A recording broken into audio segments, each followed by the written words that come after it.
Magandang gabi, Philippine Air Force. Alamin natin ang lagay at taya ng panahon ngayong Monday, 16 February 2026.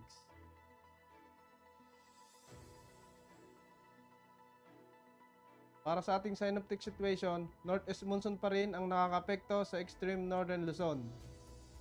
At easterlies naman ang nakakapekto sa natitirang bahagi ng ating bansa.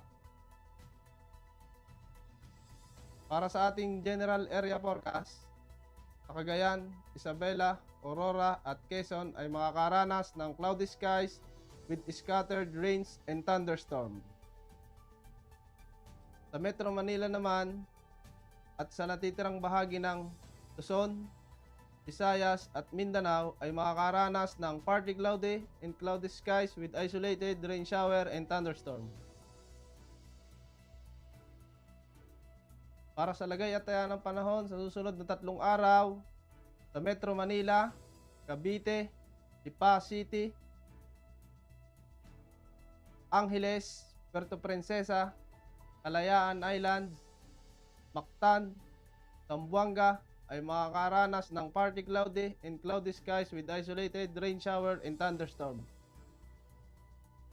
At sa Davao naman, sa susunod na 3 araw ay makakaranas ng cloudy skies with scattered rains and thunderstorm. Lumubog ang araw ng 18:01 at sisikat ng 06:19.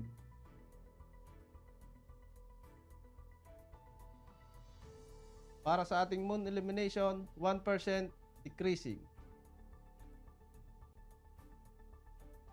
Para manatiling laging updated lagi sa lagay at taya ng panahon, i-follow lamang ang Air Force Weather Center.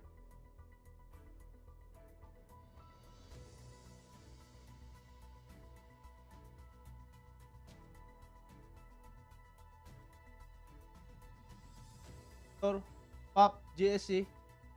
Ako si Sergeant Christian J. De La Vega, Philippine Air Force, ang weather broadcaster ng Air Force Weather Center. Muli, magandang gabi, Philippine Air Force.